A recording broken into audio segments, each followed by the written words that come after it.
Domestic bliss amongst the horrors of genocide. I am the Wiz! Alright everybody, welcome back. Thank you for tuning in. If you like this review, please leave a like at the end of this video.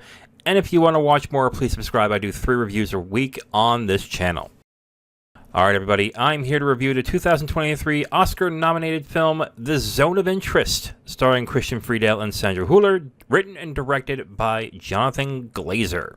So what makes a film good? Good films make you feel something. What is being felt is really dependent on what the film wants you to feel, but it's not to manipulate you into feeling something, it's to make you feel something. But great films not only make you feel, but they make you also think. They make you ask questions about your point of view, opinions on things, and make you reappraise ideas you once had. The Zone of Interest has all the markings to be a great movie. Its setting is pretty worn territory, but with a twist. It's set in the domestic life of the commandant of Auschwitz and his wife during the Holocaust.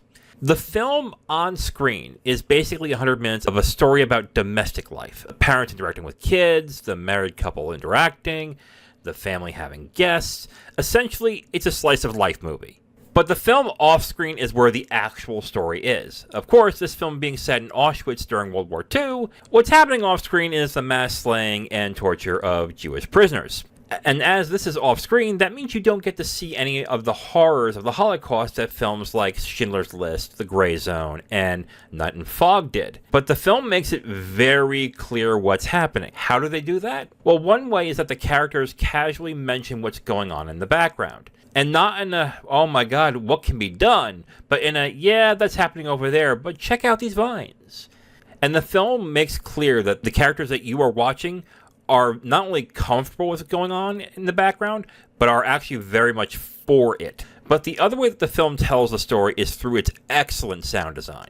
While the film is chronicling the lives of the Hesses, you can hear the sounds of what's happening in the background. Soldiers marching and barking orders, furnaces running on full blast, the cries of women and children, the sounds of men enduring pain and torture. These sounds are all peppered into the film while watching the visuals of domestic bliss. Basically, while the Hesses are having a pool party in the background, you're hearing gunshots and the screaming of Jewish prisoners in the background. And the sound design here is fantastic. The mix is so well done that you can clearly hear both what's going on in the foreground and the background. Again, the mix is highly effective. The film clearly wants you to see what the banality of evil looks like in the juxtaposition of the beautiful domestic life and the horrible sounds in the background, and it pulls it off greatly.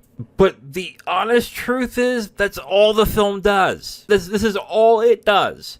To put it bluntly, without the background noise, the Zone of Interest is not all that compelling. There are a couple of scenes that work well. One example are the scenes that are shot in infrared of the girl hiding apples for the Jewish prisoners, and the scene in the river, which I won't spoil what happens in that scene. But the rest land in the sense of, it's not bad, but it's not that good either. It's kind of meh for me. Another thing is, I could honestly care less about the Hesses. The film doesn't really elicit the emotion of, man, these people are despicable human beings. Just to note, my opinion, they are very despicable, but okay, just to make that clear. Nor does it give the emotion of, I strangely like and feel bad for these people, even though they are participating in a horrific act. In fact, I feel nothing with these characters. There's a dramatic thing that happens in the film that causes a fight between the married couple, and I could give a shit. But I can clearly see that they are evil since the wife is fighting to actually stay in Auschwitz because they have this beautiful home and life together. Where just next door they can hear the screams and crying of hundreds of Jews. You can tell these people are absolute evil. But the honest truth is, intellectually I can look at this and go, wow, these people are fucking evil. But emotionally I'm like, yeah, okay, that's all I can feel.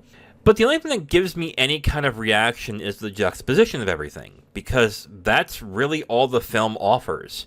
And I'll be honest, it's an incredibly effective way to show the banality of evil. But 100 minutes of saying this without having more to really grab onto makes the film feel like a thematic one-trick pony. It's a hell of an effective one-trick, though, and it's something I will remember and talk about for a long time. But The Zone of Interest will hold this weird place for me when it comes to most films. It's a good movie that makes me think, but not really feel. Alright, so before I get into my rating, let's see what other people think about this film. Letterboxd Users has this at a 3.9 out of 5. Rotten Tomatoes has this at a score of 93%. And at the Oscars, this was nominated for 5 Oscars. It won 2. And it won for Best International Feature and Best Sound. The Best Sound one deserved. The sound design is great in this movie. So, okay, before I tell you my rating, I really was having a hard time coming up with a score for this, because on the one hand, I definitely understand what the film was going for, and I think in that end it was effective. But on the other hand, it was only effective to a certain point, because you can only do one thing so much until it loses that effect. So I'm giving The Zone of Interest 2.5 stars out of 5. Again, I think what it set out to do, it did very well. But I think the film needed a lot more than just that one thing. And because it just did that one thing and what I felt like was nothing else, I really feel like that didn't really help the film all that much. The drama of the domestic life of these people, I really had no interest in whatsoever. And even when visually they were hinting at what was going on in Auschwitz, it really didn't elicit much of a reaction out of me. It just was like, yeah, that's about right, sure. But again, the sound design on this movie, fantastic. And the weird feeling of watching this domestic bliss in front of your eyes while hearing the horrors in the background. It does elicit this emotional reaction for me, but it dullens as the film goes on because it just feels like this is all the film has to offer. But as I said at the end of the review, it'll be a film that I'll talk about for a long time and think about for a long time. And I guess that's kind of the point of art and film, because it elicits that reaction. But if I'm honest, I feel like there should have been more to it. Again, the trick that it was supposed to do, the gimmick, I would say, of the film, is highly effective. But I don't think anything else is. None of it is bad, but I also think that none of it's all that great either. It's just kind of there. And maybe that's the point, and I think some of you will argue that, and that's perfectly fine, and I understand that. But well, aside from the background noise being a juxtaposition of the foreground, I didn't really get much else out of this. Maybe I'll watch it again and get something different, but I don't think I will. So, overall, 2.5 stars out of 5 for me for The Zone of Interest. It is on Max. Now, I want to say, when it comes to Max, I don't know if this is A24's fault or if it's Max's fault, but if you're going to have subtitles, and the film's dominant color is white, maybe don't have white subtitles, because there are a bunch of scenes in this film where I'm trying to read the subtitle and it's white on white and I can barely read it.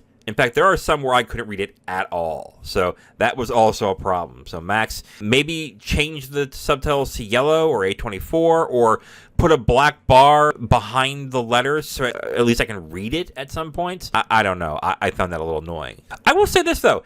If you are interested in it, check it out. I think you should. So I know if you guys disagree with me, you're going to sound off on the comments. But anyway, let me ask you a question. Aside from that, is there a film that you've watched that did one thing really, really well that you remember, but just that one thing? Let me know in the comments what that is. All right, guys. Thank you again for watching. See you guys next time.